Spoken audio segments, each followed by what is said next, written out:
Welcome to the Flychain Reaction, a podcast designed to empower healthcare providers like you to master the business side of running a practice.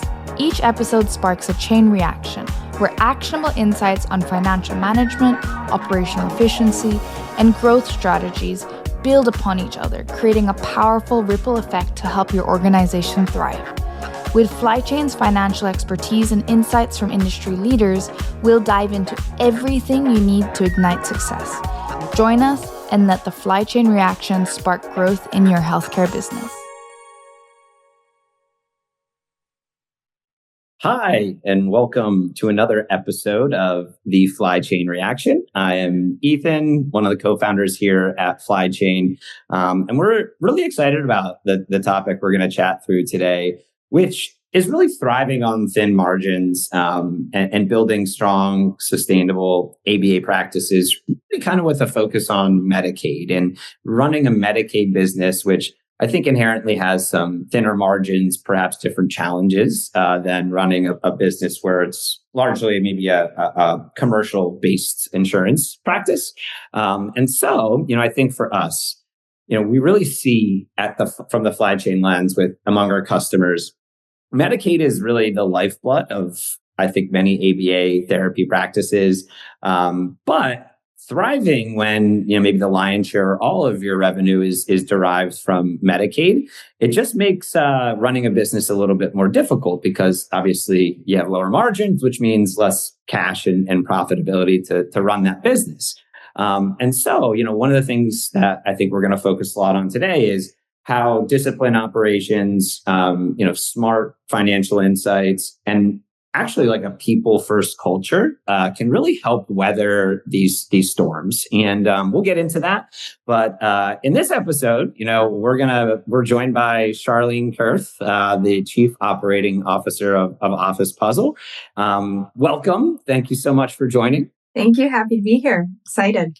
Yeah, this will be fun. And really, we just want to, spend some time together to explore really what it takes for ABA practices to build that sustainable business culture. They're all related. We're generally working with very mission-driven businesses in this Medicaid landscape. And we're going to talk about that intersection of like operational discipline, financing strategy, and culture, and how all of those things can kind of work together and create a balance between that like heart and business. Our customers have the biggest hearts, and to extend that footprint of care, it often does rely also on good ops, good financial insights, better decision making. So with that, I think we wanted to just kind of to jump in here a little bit.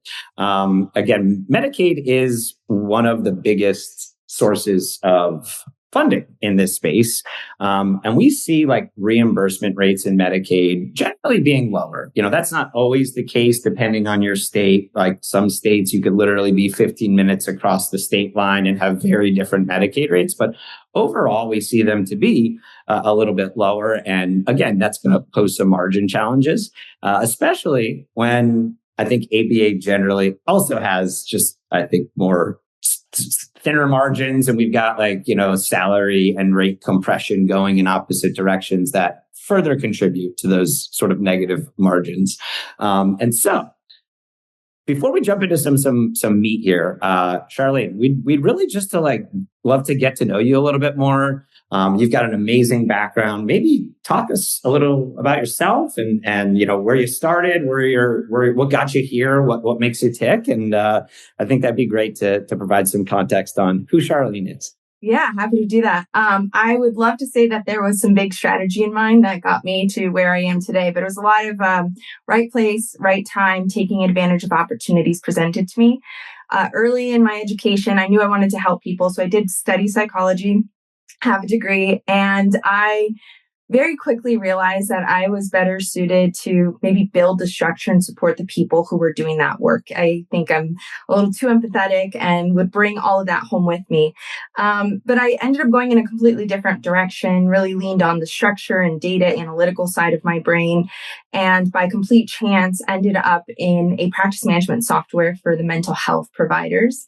and a light bulb went off. It was that moment where I realized I love structure. I love technology. There's a whole world of technology that helps people be organized and efficient and run operations in spaces that I feel really passionate about. So I like to say now that I work for companies that help people who help people. And through that, I can amplify my reach of what I, maybe deep in my heart wish I could do.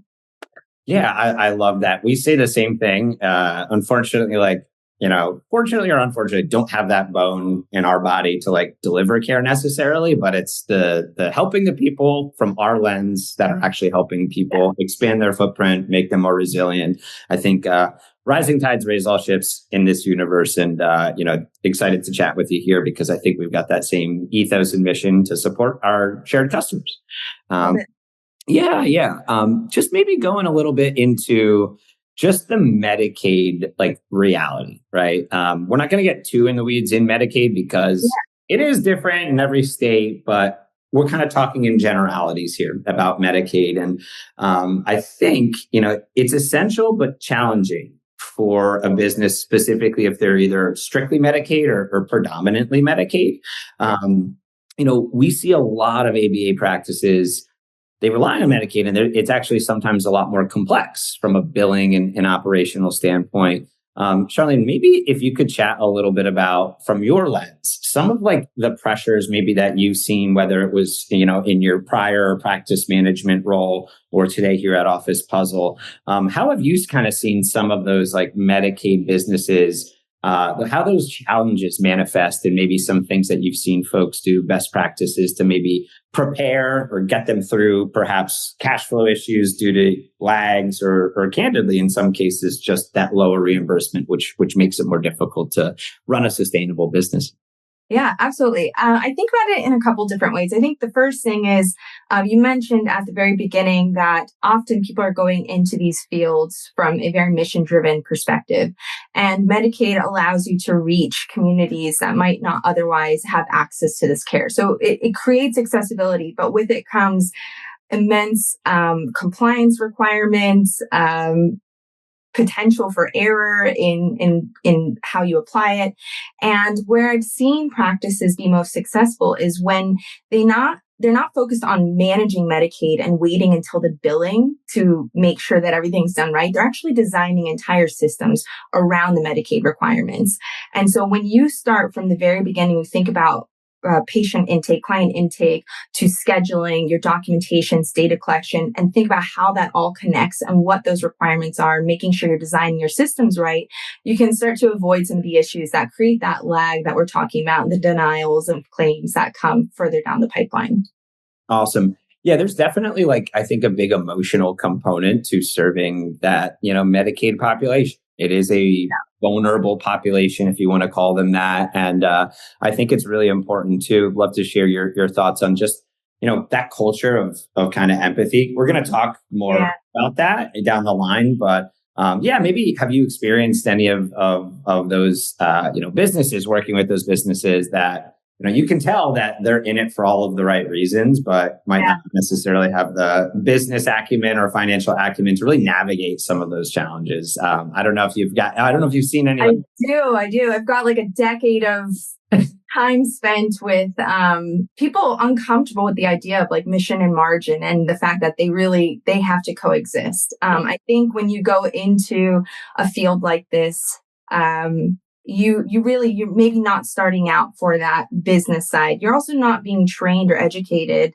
on what it takes to run a business.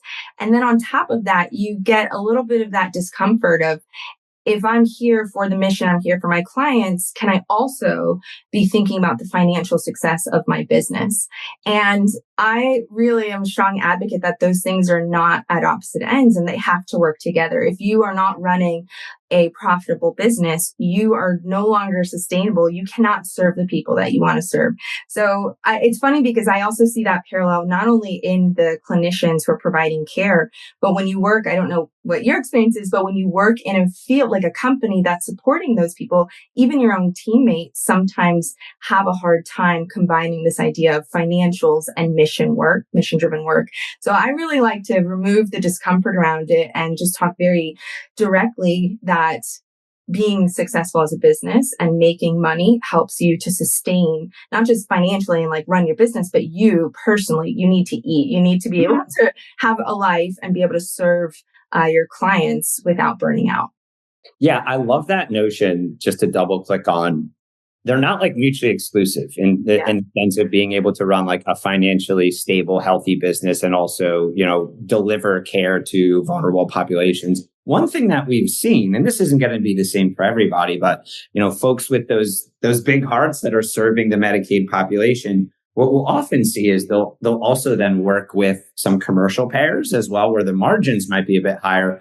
And it gives them some almost like subsidizing the Medicaid portion of their business, because they know they might even be breaking even on the Medicaid population, but it's the margin from serving with some of those commercial payers as well. So we've seen that be a strategy that has actually worked quite well with a number of our customers, or they start off on the commercial side and have perhaps a better margin profile there. And it then gives them the ability to then go and serve. So you can start on either side, but then we'll see a nice blend to help kind of both make some money, but also, deliver care to that population. So just a little tip that we do see, that diversification of payers, right? Diversification of revenue sources is something that also will just inherently make your business a little bit more resilient. Yeah. And not to mention, not to get too corny with sayings, but say you can't pour from an empty cup. So it's not even just the financial viability of your practice, but if you're completely burned out and you're trying to make ends meet, you're stressing about how you can pay your staff. Do you have to lay people off? Can you even take on more clients? You're not even delivering probably the best care that you can. So it's financial success as well as delivering better client care. Yeah, they're all related. They might not seem related, but they very much are. It's hard to keep caring for people when you might not have money to cover payroll. Definitely. Yeah. So just to actually double click a little bit more into, get a little bit more tactical, perhaps. So from your perspective, are there any key elements that you've seen work successfully, especially given that sort of practice management view that you bring, that perspective that you bring us? Maybe if you could talk a little bit more about some of those best practices, whether that's structure, some elements about structure in the organization, because you're very much in that. Would love to just learn a little bit more about, what's the most important, what might be the most challenging, what are the low-hanging fruit to fix, talk to a little bit more about that. I think our audience is always looking for more operational efficiencies and what is the most important things that they need to be doing to make sure they don't screw up. Yeah. So I have a unique perspective on this and not what you're probably going to expect from someone who's working at a software company. If you're asking me the most important thing is having a strong company culture. And we'll get to that in a little bit. But, technology is not a silver bullet. So you can purchase whatever software you want. And if people aren't using it, they don't understand why, they're not actively working towards what you're trying to accomplish as a company and your mission, no technology is going to work. So we'll put a pin in that, but that's the most important thing. But beyond that, I think about not fighting against yourself. So finding ways to solve the little problems that add up. Sometimes, your focus is distracted on the bigger issues and you're losing focus on the small things that make a difference. How is your scheduling set up? Are you being the most efficient that you can? Are you looking into cancellation reasons and ensuring that utilization is where it needs to be? Are you ensuring or putting process in place to ensure compliance on documentation so that when you get to the point of submitting claims, things aren't being denied? And of course, all of that can be done with technology. There are tools purpose-built for that workflow. The other thing I would recommend, and I think the practice is doing it best, is when they take that data-driven approach that they use on the clinical side and they think about their business in the same way. We're all, you're all data analysts. You're constantly thinking about how the data influences behavior. Think about that on the business side. Take a step back and analyze the results of your business, whether that's financial results, whether it's operational results, and start to pinpoint where you need to pay attention. So not, super tactical, because I think it really is dependent on each practice to figure out where you need to diagnose and spend that time. But if I were to say like the steps to put in place, make sure that you've got the technology or the systems in place to support what you're trying to accomplish. There are things built for this. You don't need to reinvent the wheel. Make sure that you've got a strong team in place, that they understand what you're trying to accomplish and they feel really motivated and dedicated to making those systems work. And then don't be afraid to use what you've been trained to do to figure out how you need to improve your operations of the company. Yeah. Some things that I heard in there that I could not agree more with is, it's paying attention to the little things that can make a difference. And it's like, yeah, one little improvement here might not move the needle tremendously, but when you can find those 5 or 6 little improvements, then all of a sudden, you can really elevate your business and streamline processes. We see that. And you hit the nail on the head. We don't have to do this all ourselves these days. I think, flashback 10 years, the systems in place, the tech, the business, the industry was much more nascent then too. I think we now see so many cool companies that are building like purpose-built point solutions to ensure that those little things, those little cracks in the sidewalk get cemented over and you're really good. The other thing too, and I think this relates to not just the systems, but the people. And it's like, setting up processes and the folks, that leadership to set up the processes in place kind of gives you then the foundation for scalability.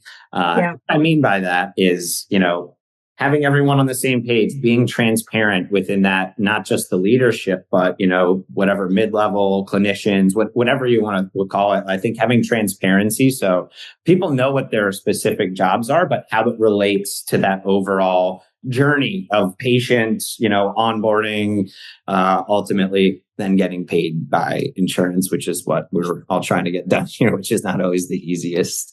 And the point you're making, a couple things you brought up when you talked about scale. When we talk about the small things or things that are seemingly small but can drive efficiency, that is even more important the more you grow. So as you add additional staff, as you service more clients, these small little issues become huge mountains that you have to overcome. And so having the systems in place, but also finding those inefficiencies earlier on help you to ensure that you can grow more effectively. Yeah. And just also going back to like structure and process in your experience, and it might be there isn't one single thing, but we've talked before around like clean intake, authorizations, documentation, EVV, like billing workflows. In your experience, maybe each one of those can actually cause this to break, but from what you've seen, are there any like 1 or 2 that really stick out to you that like has been, they didn't do this right, and if they had fixed that problem, they wouldn't be in a really rough spot? I have some ideas, but would love to. We're not a practice management software. Yeah. So.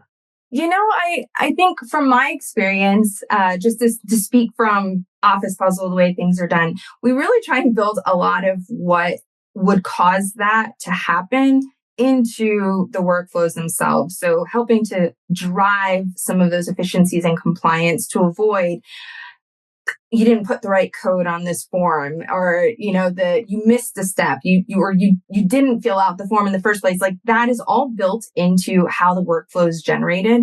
So I haven't seen that in the sense of missed steps that then cause inefficiency on the workflow side. I think sometimes it's the things that people are not necessarily paying attention to as much. I do think the scheduling component can take up a lot of time, and it's that maybe that secret killer of efficiency. Yeah. I think a lot of people, focus on billing because they're thinking about the end of the process. Like the billing component is where you then get the money in. Yeah, That's super important. So you're always going to focus on that, but you forget that if everything is broken before you get to that step, you're making things so much harder for you. So I wouldn't say from my perspective, what I've seen, I can't pinpoint it's this one thing, but I would say make sure that you're not only focused on the very end of the workflow and that you're thinking about all of the steps that are required before that to ensure that the very end is smooth. It's crazy. Could not agree more. Like we see people focus so much on billing, which again is in many ways the lifeblood of your business. It's how you get paid and how you make payroll and perhaps grow. But I can't tell you how many times we've worked with customers that have made like a little misstep. Sometimes it's their fault. Sometimes it's not their fault at all. And maybe it's like the payer they went through the appropriate process, but the payer didn't recognize that employee can actually serve even though you've done all the right steps. And then now it gets rejected and we have to rebuild. So you're right. It all starts when you have that first patient kind of engagement and running them through a streamlined process that checks every single box so that you can then ultimately get paid. So I love that. I think we've spent a little bit of time now talking about just like financial operations, practice management, and the value of that to really streamline processes. I love what you said too around like designing a practice management system and a platform that kind of like gets out in front of those issues. And it's designed as like, hey, you can't move to this next step until this is done. So you're almost like putting guardrails there. I think from our lens, once that sort of like operational infrastructure is in place, you now you kind of have ways to then track and monitor performance. And that kind of then maybe goes back a little bit to the Flychain side of the fence where, we talk about the importance of financial visibility and making data-driven decisions. I think the cool thing and why we love working and partnering with practice management systems, EMRs, even billers is we can rely on good processes, but also good data. And what I mean by that is from the Flychain lens, like we want to make sure all of your financials are completely buttoned up. We have a really good understanding of like net profit, gross profit, billing trends. What does seasonality look like? And the whole goal there is the operational and kind of unique elements of ABA are very correlated to financial health. And we'll see, folks that some of our customers that like they have really good businesses, really good margins. And unfortunately, it's like the rule of three, maybe deductible season hits, you're in the summer or it's holiday season. And then like COVID hits your center and you have to shut down. And there's just so much that's like unexpected. And so for us, so much of what we try and do is like really relate that operational billing, like trends that we see within your business to that financial performance so that you can actually get through some of those, I think, unique challenges that ABA therapy businesses, often face and sometimes aren't aware that those things will actually continue to happen. We kind of say like, oftentimes helpful to run your business under that principle of like Murphy's Law, like whatever can go wrong will go wrong. And I think it sounds like pretty pessimistic, but if you run your business with that assumption, I think you'll be really resilient. And it all starts with the right operations and then interpreting that operational data, interpreting your financial data again to set yourself up with a view to the future versus being too, I think like retroactive or responsive to things. I don't know. Like, I know we're do different things, but related. I'd be curious on your end to see, working with so many customers over the years and now at Office Puzzle, like how would they think about financial management as it relates to that, like sort of practice management side? I know you might not have gone below that line too much. Yeah. I can only speak anecdotally on this one. I think that it's really funny that people can be, and I myself am in this bucket. I am incredibly analytical. I can geek out about data. When you start talking about the operational data, I could spend so much time thinking about it and analyzing. I do that with my own team. And there's some weird line when it crosses over into financial. There's something, whether it's like a discomfort or a insecurity, and I find that is something similar with customers where sometimes they're very proficient in data analysis. And so that kind of like forward looking of looking at the operations, looking at how things are going, probably pretty well equipped to do that. And yet not everyone is as comfortable to move into the financial part. And so I would say that I haven't experienced many that have done that well. And that's just been a continued pain point because there's some level of discomfort. Not a therapist. I can't figure out what it is that's causing that, but there's a shift. There's like a chasm that some people are just not able to cross. So I do think having the right people in place to help. I think it's very much like part of our respective duty here to then bring that and bring it to them, make those numbers make sense so you aren't afraid of the numbers. I couldn't agree more. Our customers are really smart and really good at interpreting data. They just often haven't seen the financial data before. Right. Just like I probably would be really poor at analyzing clinical data because I wouldn't know what to see or interpret. So I think you're right. Part of this is like bridging that operational and financial gap so we can turn this into actionable insights to clinician-minded owners is often who we're working with. Yeah, definitely. Yeah. So just as a bit of a segue, and I know this is something that I think is a little near and dear to your heart, we love partnering with folks like Office Puzzle. We get better data. It helps us, rising tides raise all ships. I'll say that a million times, but like having the right data and mapping the right data does provide a lot of insights to our customers. I'd love to kind of switch gears a little bit and pick your brain around like leadership and culture.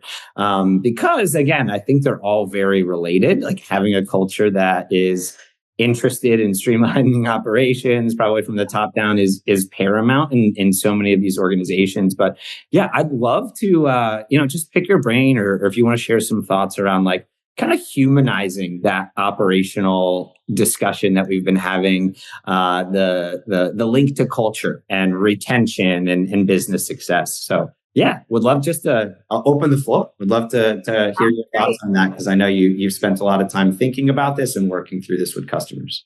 Yeah, absolutely. I think the funny thing is the connection to ABA. So I will start with operations and culture. It's like the art and science. Yes. So we think about operations as maybe more of the scientific structured approach to things. I don't think that you can run any business without good and strong operations, but operations takes people to actually follow the process. So I learned very early in my career, I can design the most beautiful process. It is just, state of the art. And it wasn't until I learned how to get people to actually buy into and adopt that process and understand why it would help them that it actually started to take hold. So I would just have all these things that I then had to do myself because I didn't understand the leadership or the change management side of it. So that really started to shift my perspective of you can't have one without the other and really figuring out what is that balance and what is that tension. And I think the reason in this environment it's so important to have strong leadership and culture is that you are operating on incredibly thin margins. You are relying on a number of people to adhere to certain requirements that are not up for debate, that are very rigid and structured and required in order to get those Medicaid reimbursements. And you need to rely on them to want to follow those protocols. So I have found that when you develop a strong culture and culture, by the way, for me is not pizza and perks. Culture is truly like the way that people work when no one's looking, the values that you all share, the mission that you're going after. When you have that strong culture, it comes with really strong communication, being more direct and transparent, helping to create that environment of mission and margins are not enemies. And we're going to talk about this. We're going to talk about it very transparently. And when you do that and you help people understand why do we have to follow this step to the T versus here's where we've got some more flexibility and we want to empower you to help us not only adopt this, but to evolve it and improve it. You get people who have ownership in the company and that ownership can exist at all different levels. So I'm very, very passionate about culture because I think it is that secret weapon that unlocks great operations. I love that. Yeah. It's so interesting too. Like we'll see businesses, that might not have the best culture and just by setting the tone, perhaps in an incorrect manner, bad culture can lead to like higher staff turnover. That's going to create like a higher financial burden, both because you need to replace those folks and train them, and there's costs associated with that. But also, it probably, if you're another employee there and you see your friends leave, like it can, I don't want to call it be a poison pill, but like I think it's really like that top-down leadership approach that by setting the tone for the organization, keeping your employees seen, heard, happy, healthy, actually has like insanely positive financial repercussions that might not be so direct. Like there are opportunity costs that we're talking about when somebody leaves, as an example. And then also, I'd say, I think like, from your lens, Charlene, in particular, like doing right by your team and clients is good business. And I think that also then like paints the picture of your organization in the eyes of your clients as well, right? If those employees and the culture that you've now created a very welcoming environment, and families and kiddos, I think like stick with you longer and really believe in the businesses that you're building. Yeah, I think absolutely. I mean, you can tie culture directly to the success of a business financially as well. And, you talked about staff turnover and opportunity cost of replacement. Let's not forget the cost of keeping someone who is not bought into what you're doing, feels resentful for the way that the company runs, is not following process, maybe at this point is so burned out, they're not delivering great patient care. So even people who stick around, you don't have to train new employees, you don't have to bring new people in and recruit, but are they costing you money in the sense that they're not following the steps and now you're getting more denials? Maybe you're not getting great patient care and now your patients are turning over. So right. I think that there's something really important just from the goodness of being like a good person and a good employer, but it also directly ties to financial and patient outcomes. Yeah. On that same note, like, would love to get your thoughts around like maybe best practices. Some things that we've seen, heard would be, especially if you've got employees that might feel a little burnt out or not buying into that vision, like how can you try and get that person a little bit more bought in? I know every person is very different. Like we're in a people-driven business and you can't force someone to do something they don't want. But, is it transparency? Is it like, meeting with them more regularly and asking about how things are going? Yeah. Are there any things that you've seen when it comes to that sort of like human capital management side of this business that has worked or maybe things that haven't worked? Yeah, it's two things. It's authenticity and transparency. People want to know what's going on. And of course, there are times where you have to be mindful with what you communicate and how you communicate. But people understand when they're not being told something. And when there's a void in communication, people make up their own stories. So that piece is critical. The other side of that, though, is you've got to walk the walk. If you expect something from your team, you have to be willing to operate in that same manner. So the second that people feel that you're excluded from that, or you say that our mission is to serve our clients, and yet they regularly see you taking action that's cutting corners and impacting client care, you've created mistrust in your team. And so if you're bringing in teammates who are really aligned to your vision, they're excited about what you're doing and the mission of serving your patients, and then you're not doing that, you're going to lose them, whether that's lose them like emotionally and culturally in the moment or actually leaving the company. Yeah, probably one happens. Yes. Yeah. And actually, that's a good point, too. If you see someone that is maybe losing steam, feeling overworked, not having the maybe most positive attitude, everyone has their bad days. But I think it's like, hey, that's a good time to like talk with that person and check in and make sure, hey, are you happy here? What can we do to make you, feel more at home? Do you need more support? Like, are you overworked? Do you not know how to do things? I think, again, transparency, it's kind of like running any business, honestly. Like, yeah, we have to do the same thing. I just think that, clinicians have different minds and hearts, and each one's different. And I think it's really the impetus of that leadership team to check in regularly and make sure they're adhering to culture and you're leading by example, as you mentioned. Absolutely. And I think, too, it's about not losing it's hard in the moment. You start with the heart and you begin to get distracted by other things. Maybe it's not greed. It's not like, oh, I want to be successful in financial, but you're struggling and you don't have the energy to be able to focus on the heart aspect of it. But just like you're thinking about your clients as humans and what do they need as humans, you have to think about your team the exact same way. So we are all a collection of humans. Businesses are run by, right now, run by humans for now.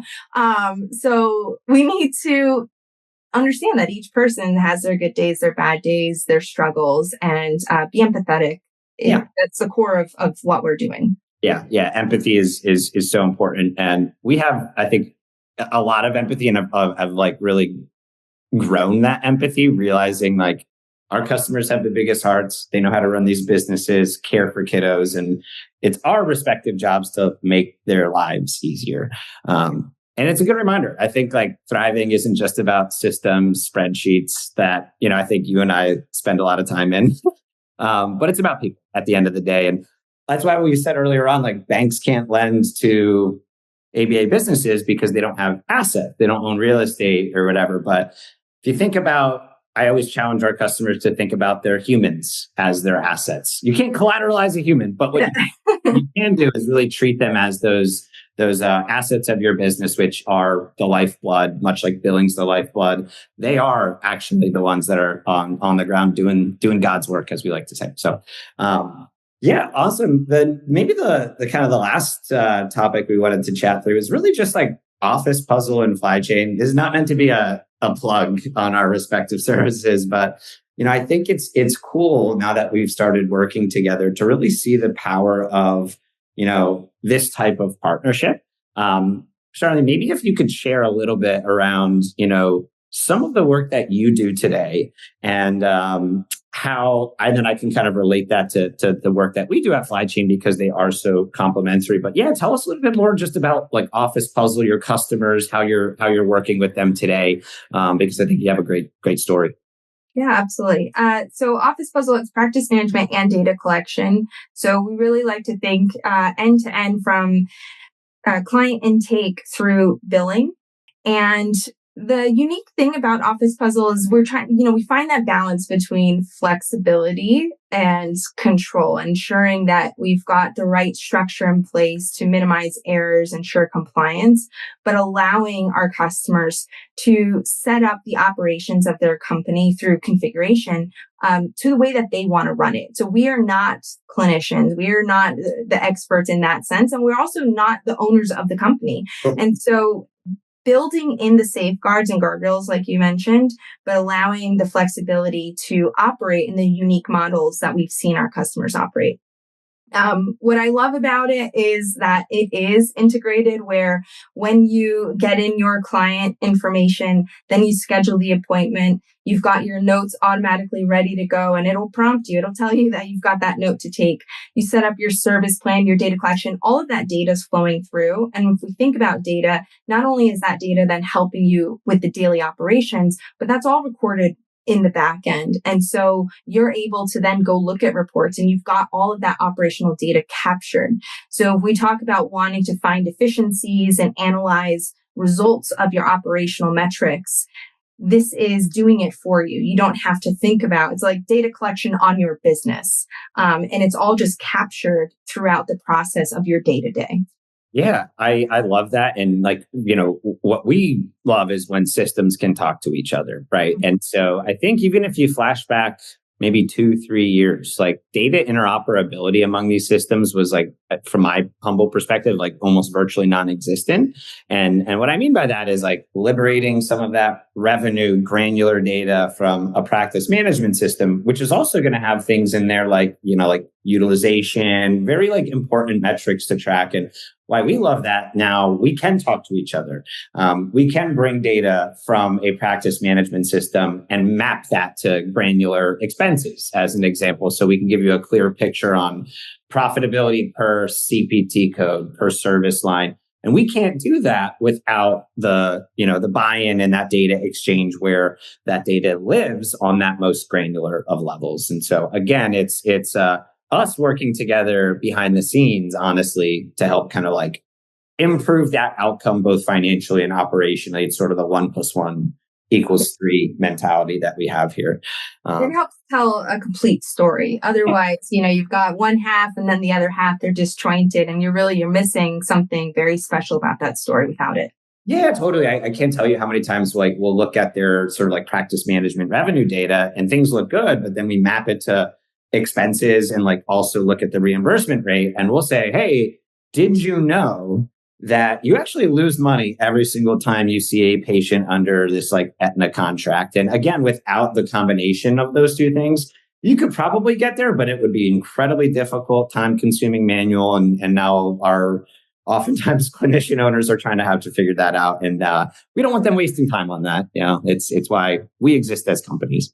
The shared philosophy, thriving on thin margin. It means clarity, and I think it means balance. It means prudent growth, and all of these contribute to, I think, really, really resilient businesses and awesome care, quality care. Well, this has been awesome. I really appreciate you joining. Just in terms of kind of wrapping up here, maybe some call to actions. We always like to end with that. We do fundamentally believe that thriving means disciplined operators, that culture that you really hit the nail on the head with, financial visibility. That's, don't need to talk about Flychain anymore. But yeah, any takeaways that you wanted to leave our customers with around yourself, Office Puzzle, how they can get in touch with you, anything like that, I think would be great. Yeah, I'd say one more takeaway I'd offer is start before you think you need to.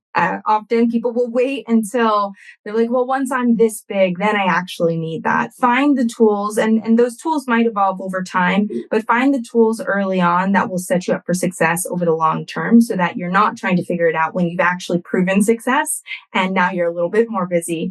As far as finding Office Puzzle, officepuzzle.com. And of course, we're happy to chat with you. But yeah, we feel very passionate about this field, and we really want to support the people who are providing the care.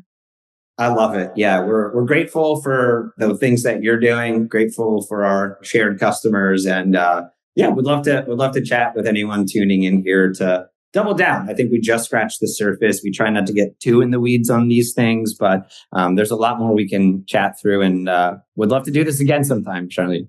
Sounds good. Nice to see you. Well, I appreciate your time and have a wonderful day. Thanks. You too. All right. Take care. Thanks for tuning in to the Flychain Reaction. If you'd like to keep the conversation going, feel free to contact us at info@flychain.us or schedule a demo through our website at www.flychain.us. See you next time.